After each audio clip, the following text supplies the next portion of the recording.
Senator Singh. Thank you, Mr Acting Deputy President. And I rise to contribute to this bill. This bill very much goes to the fact that Australia's clean, green, safe food is the agricultural sector's greatest advantage point, and keeping Australia's competitive edge is why this bill is of critical importance.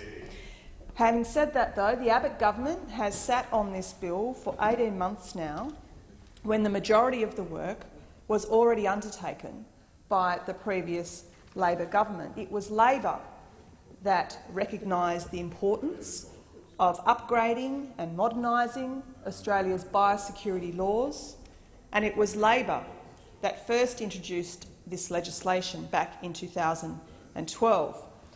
It was in fact on the 19th of February 2008 that the then Minister for Agriculture, Fisheries and Forestries, Tony Burke, announced a comprehensive, independent review of Australia's quarantine and biosecurity arrangements to be undertaken by an independent panel of experts chaired by none other than Roger Beale AO, known very well as the Beale Review.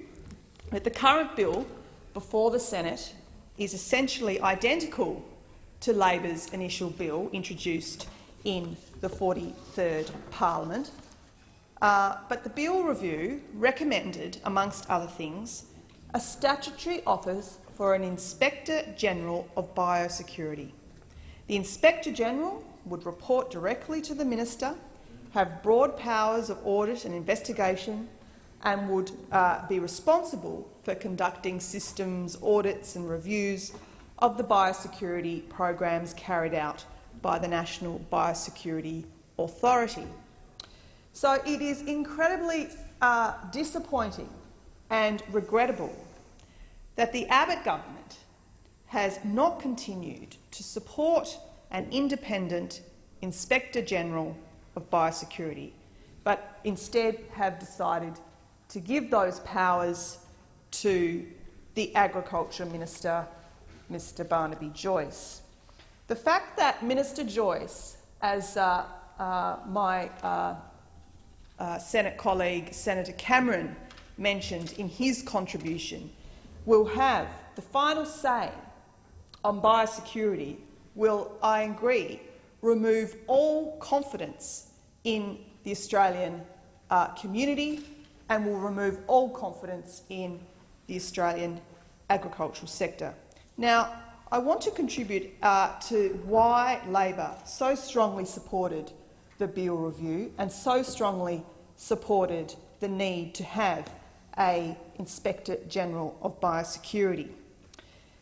There could be many justifications, but just to name a few, recent examples, in fact, Australians contracting hepatitis A from contaminated berries, Northern Queensland's banana crop suffering its first exposure to rampant destructive Panama disease, the Northern Tasmania's eucalyptus species suffering their first exposure to the devastating and virulent myrtle rust, and the first colonies of the invasive and ecologically overwhelming red fire ant found in Botany Bay.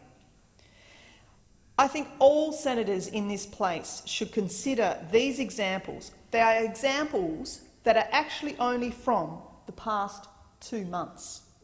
That is good enough reason alone to take the time and the trouble to establish the very best biosecurity system we can. And that, of course, should include what the Beale Review put forward in its recommendations, which was for the position of an Inspector-General of Biosecurity, an independent statutory holder. Now, the clear and present danger from contaminated food has well been publicised recently. However, even the current alarm over the spread of myrtle rust in my own state of Tasmania is justified, though it does not directly threaten Tasmania's major food production crops, as a reason and a need to have strong biosecurity laws. And as the Tasmanian Farmers and Graziers Association had made it clear, and I quote, "If myrtle rust gains hold in our eucalypt forest, the landscape will change irretrievably. For farmers, it threatens shelter belts, hardwood plantations and forests, which are important for their biodiversity and honey production." So yet it is, for no good reason, the Abbott government wants to undermine the powers, the independence and the tenure of the Inspector-General of Biosecurity. It simply, Mr Deputy President, does not make sense. So Labor does very much stand by wanting to protect the powers, the independence and the tenure of the Inspector-General for excellent common sense reasons, exactly like those I have just mentioned.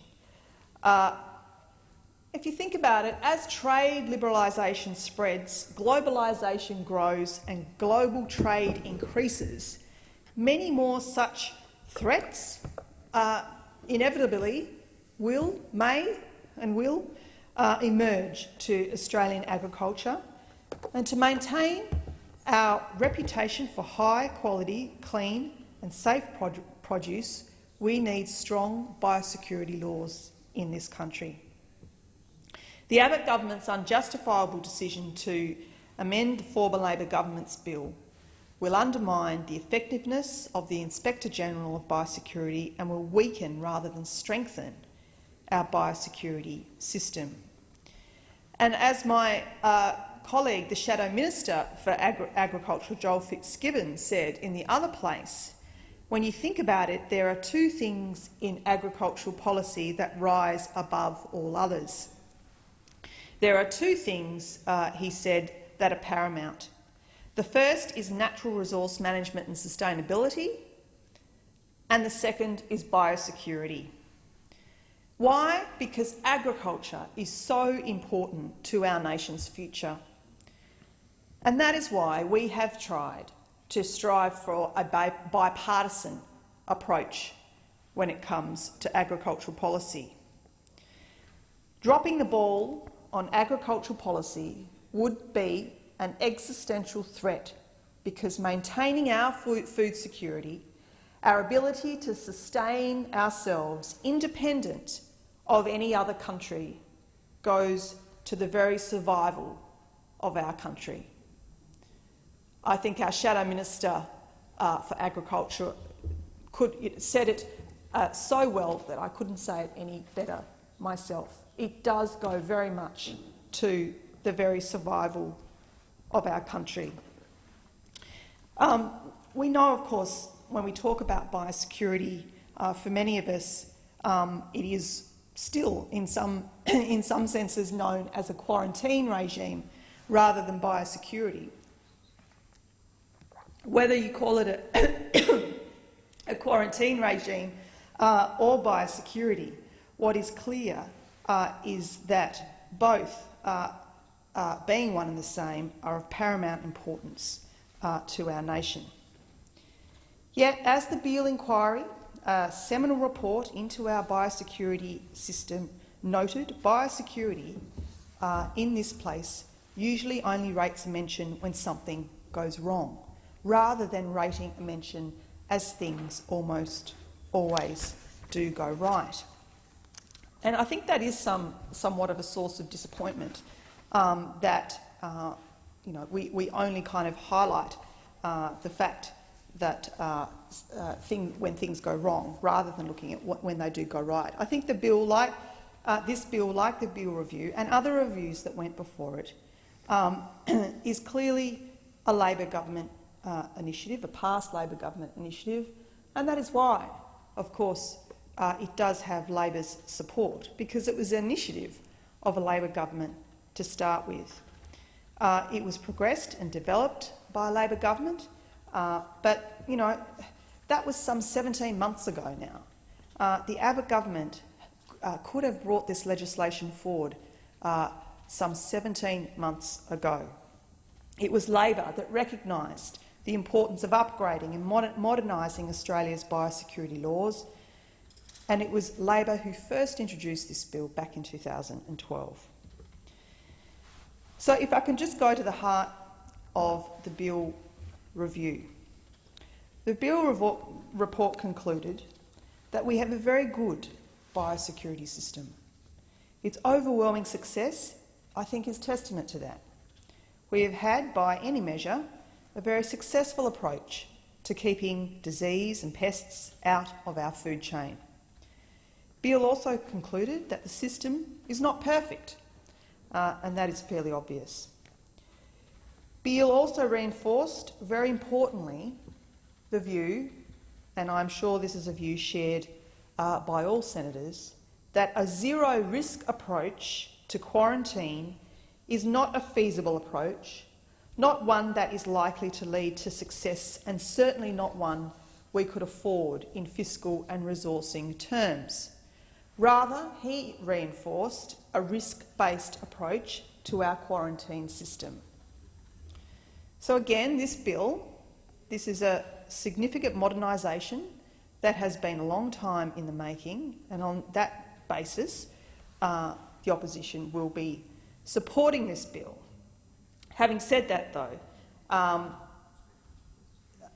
the position that this government is taking in relation to the position of the Inspector-General of Biosecurity, a position that has been recommended in numerous upon numerous reviews and inquiries over the last 17 years, the position of this government in relation to that is, as I have said, very disappointing.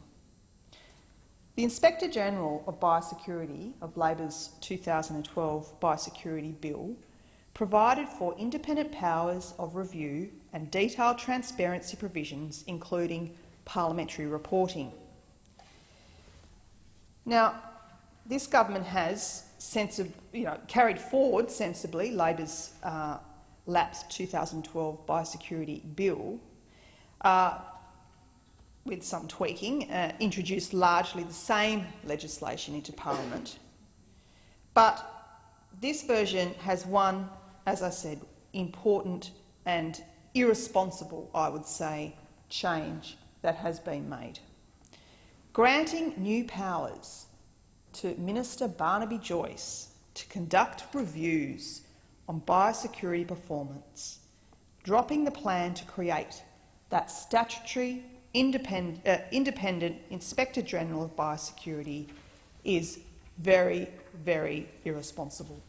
It is irresponsible, it is short-sighted, and it is unnecessary. And it goes in complete contradiction to what has been laid out through that Beale review, as I've said, along with many other reviews.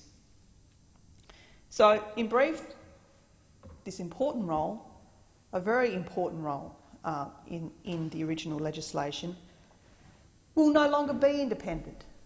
I mean, that's the bottom line here. It is Minister Barnaby Joyce that will be having all the power and all the say. There will be no independence, and that is of grave concern. The Minister has indicated that he intends to in fact use these powers to delegate an ongoing review role to the current interim Inspector-General of Biosecurity, which will now be a non-statutory position. So it appears now that rather than having that independent statutory officer reviewing the performance of the biosecurity system and all of its players, we will have no less than just Minister Barnaby Joyce overseeing these processes. Now, that is a concern to me, it's a concern to the opposition. It should be a concern to everyone in this place. If they are speaking honestly, it should be of concern, quite frankly, to the Minister himself, because it is not a responsibility he should even seek to have. The Inspector-General that Labor had in mind has, on an interim basis, and would have, reported independently of the Minister's view, and indeed of the view of the department. And so the position plays an important role in ensuring the integrity and the transparency of the biosecurity import risk analysis process. Stakeholders also have the opportunity to appeal where they believe there was a significant deviation from the biosecurity import risk analysis process, which might have adversely affected their interests. So not only does that Inspector General ensure transparency and integrity in the biosecurity system more broadly, the position also establishes a number of powers to ensure transparency in the way the role is carried out. The position is a position that was recommended, as I said, in numerous reviews as well. It was a fixed-term appointment, allowing for the officer to give frank advice without fear of personal repercussions and to probe into the affairs of government, even if that is politically uncomfortable. How on earth will Minister Barnaby Joyce be able to conduct such a transparent role when he himself is a Minister of the Executive and Minister of Government? So how can there be confidence? How can the Australian community, the Australian agricultural sector, how can anyone have confidence in the integrity of any review process when Minister Barnaby Joyce is carrying out this role and cannot remove himself and be an independent player within it? There is clearly, Mr Deputy President, a conflict of interest as both Minister administering biosecurity legislation and a person responsible for reviewing biosecurity performance when they are now going to be one in the same. Surely those government senators see that. Surely those government senators have concern for that. It simply does not make sense. It simply does highlight a conflict of interest that it has. Of course, Labor was so much better than that. The legislation that we put forward in 2012 was so much better than that. You know, we have tried to have ongoing bipartisan support in agricultural policy because of the importance of agriculture to our nation's future, because it does go to the heart of food security of our nation's future. So to undo that bipartisanship by the removal of that independent statutory holder to review our biosecurity processes, to take away that bipartisanship is simply a political manoeuvre, a backward manoeuvre, and I know it's a manoeuvre that is making a number of senators on the government side unhappy and uneasy, knowing that Minister Barnaby Joyce now has all the cards and all the power carrying that conflict of interest. So, Mr Deputy President, finally I just want to say that this bill, having no independent authority or any alternative arrangement, does minimise potential conflicts of interest. Its primary safeguard is a requirement that the Director of Biosecurity have regard to the objects of biosecurity legislation. However, this person is also the Secretary of the Department of Agriculture and has broader roles relating to the promotion of agriculture and trade and government priorities. It is simply not good enough for the Department of Agriculture, who will at all times be able to hope that they'll be able to avoid conflicts of interest in managing biosecurity risks and resisting all the pressures from within and outside government. And further, any nature of any review is undescribed and totally discretionary. There is no requirement to publicly release terms of reference of any review or release the results. There is no good reason to undermine Australia's biosecurity framework, as this government would wish. In fact, as Australia's exposure to biosecurity risks increase, the reason for a tougher framework gets stronger. And I go back to those original examples that I talked about at the start of my contribution.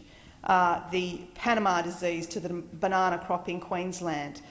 In my home state of Tasmania, the myrtle rust to Tasmania's northern eucalyptus species, and the first colonies of the red fire ant in Botany Bay. They are just, in the last 2 months, some of the important reasons why I do call on the the Senate to demonstrate some more of our collective common sense and strengthen Australia's biosecurity legislation by instilling the Inspector General position.